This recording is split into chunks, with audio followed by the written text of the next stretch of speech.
Hey guys, it's Pedro back with another interview covering VCT America Stage 2. For this occasion, I'm here accompanied by FNS of NRG, who is making his return to the internet, to competitive play for the first time since 2023. So, FNS, thank you so much for taking the time. Really do appreciate it. And first and foremost, just asking about that fact, returning to the competitive play, how are you feeling? How does it feel for you to just return to wearing that NRG jersey?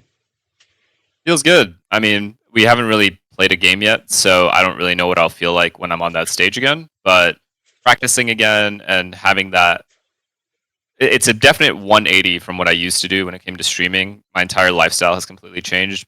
Basically, all we do is play Valorant now. And when you're competing, it's completely different from if you're doing anything else. So it's been an adjustment for sure. Like that first week was difficult, but slowly I'm kind of getting the hang of things now. And same goes for Sam as well. Um, so yeah, I'm excited overall. I mean, I'm always excited to play and compete. So Yeah, I was just about to ask about just the transition from streaming to um back to being a pro player. Just I mean, you've been enjoying quite a lot of success on the streaming front since the end of your first stint with NRG, and just from then on until now, your decision to return to NRG. I mean, has it been very difficult in just trying to make that transition back to your old form as a player? um yes, it was difficult at the beginning. Like I said, that first week was definitely iffy. Just practice didn't feel as good as it does now. Just in terms of individual form, just in terms of getting back into the meta, uh, figuring things out while you're playing as opposed to just watching. So it's definitely been an adjustment, but I've gotten more and more used to it as time has gone on. We've now been practicing for, I would say, a good month, and it's been going well. We've gotten better progressively, and I'm pretty confident that we can do pretty well, depending on how the matchups go and stuff. But overall, I am. Overall, to answer your question, it was very difficult in the beginning, but I'm more used to it now. Yeah, for sure. Obviously, this transition, as you said, started happening around a month ago when I believe it was during Masters and you were doing the usual streaming for G2, but then you started then joining NRG around that time. And then I think it was after one day of during that tournament in which you just announced, okay, hey guys, I'm not going to be doing this anymore. And then after that, you moved over to NRG. Getting back into that time frame in which you were considering offers, was it just, if it's okay for me to ask, was it just NRG that kind of that you were considering just getting back to being a player for, or were there other offers that you were considering that was also in the table at the same time? No, just NRG. They were the only ones that gave us a serious offer that we were considering at the time, and it was probably the only team I was going to join mid-season anyway. If I were to join a team, because I know the guys already, I know how they play. I was also very excited to play with Ethan, who I haven't played with since Counter Strike. So definite, definitely an opportunity I didn't want to miss out on. And yeah, they were making changes. They reached out to us. They were like, "Hey, what do you think? Is it something you're open to?" And obviously, we had certain things we needed figured out with the contracts and stuff like that. And like luckily for us, NRG was able to figure it all out. And yeah, we just started practicing right away. Talking about Ethan, of course, back in CS days, CLG, and all that kind of jazz. I mean, has there been a kind of any similarities or differences that you've seen just partnering up with him again from your point of view? It's just been he's the same old in terms of just how he talks to his teammates, how he's such a good teammate, very communicative.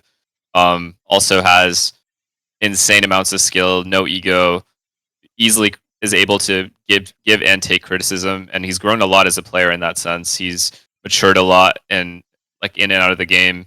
You can see it every single day. But more importantly, I just like the fact that we're all friends and that we're able to kind of be honest with each other on certain things. But the one thing I do love about this team, and I think that might be different from other teams I've been on, is because everybody's kind of been through tough times and really good times.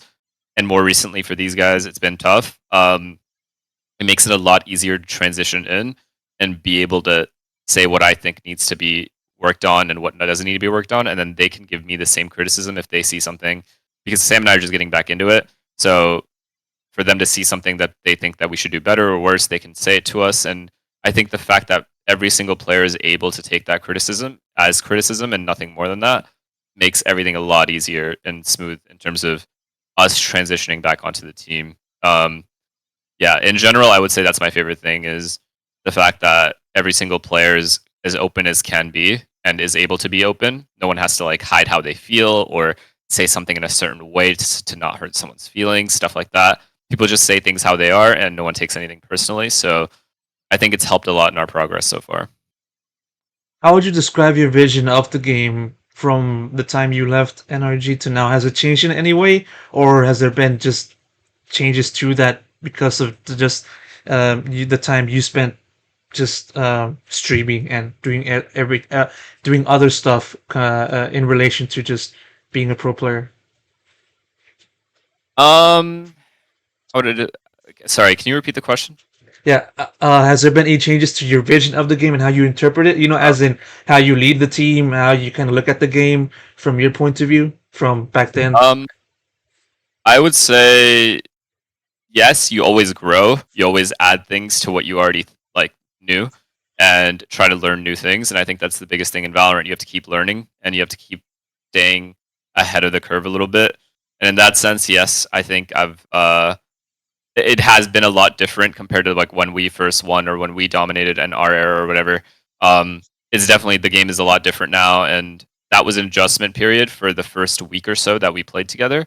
Um, but the vision for how I want to play the game, I wouldn't say it's changed all too much. I still love taking map control per normal, keeping more information than what the enemy has, just the basic fundamentals of how to call. That hasn't changed all too much because I think that's just normal. I think the game is supposed to be played that way, and most teams that do succeed do play that way. So, if anything, it's reinforced my vision. Watching these teams play, Sentinels in the early stages of the year, and also Genji recently. So, yeah, I'd say in terms of little micro changes, sure, I've learned a lot, but overall vision, no. Getting back a little bit just to your transition from streaming to player. I mean, as I said before, you enjoyed quite a lot of success on that front.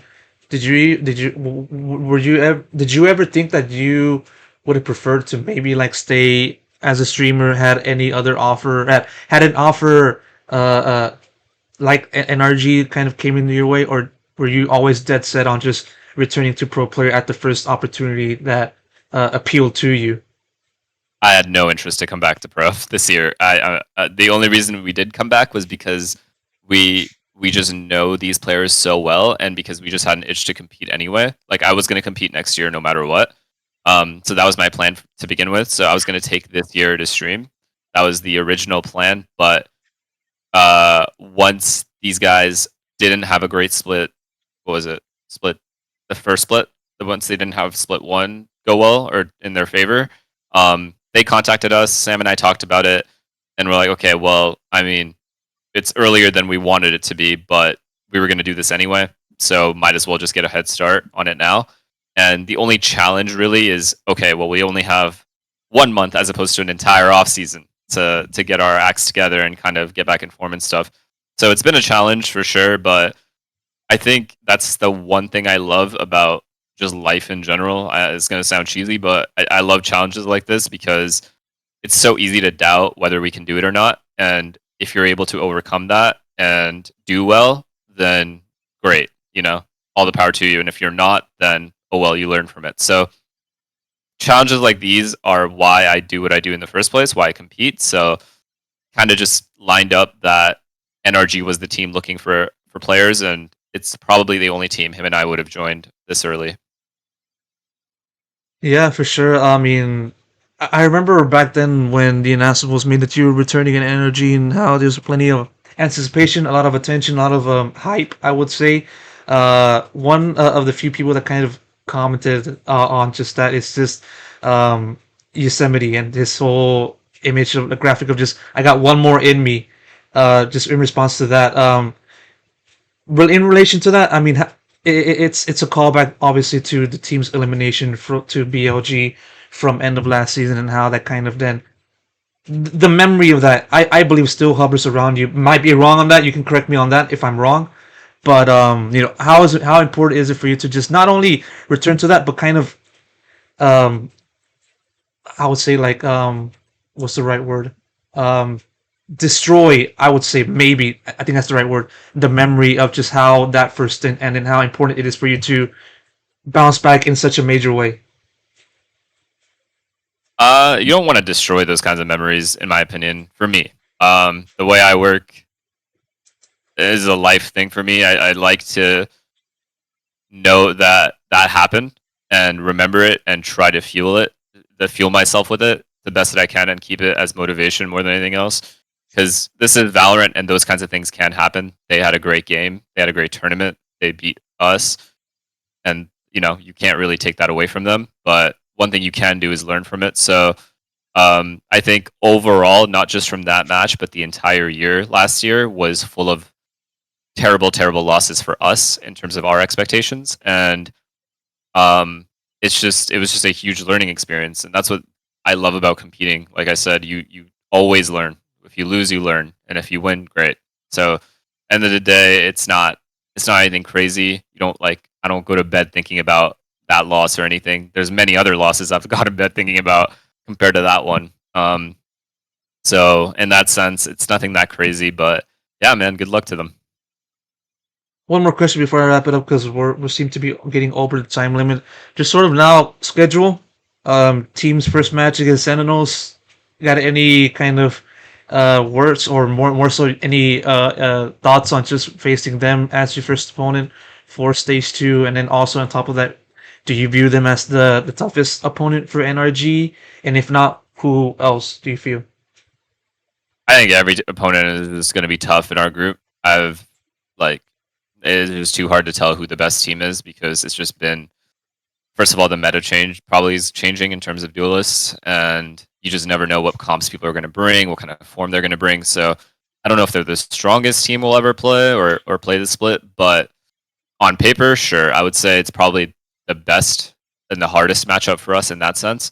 Um, it'll be fun. That's what I'm excited for. I'm excited for that stage and how many people are going to be there watching. I'm excited to have that be my first match. Like I said, it's just one of so many challenges that are coming up for us.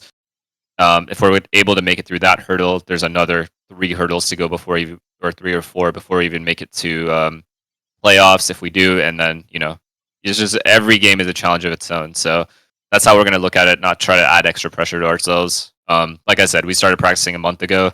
So far, it's going well. So far, we're progressing. We're just going to focus on ourselves. For sure, for sure. Hopefully, you're able to do that and then some. Finesse, thank you so much for taking the time once again for doing this quick interview before the start of stage two. Really appreciate it, and best of luck goes to you for the start of the year. I appreciate that, man. Thank you.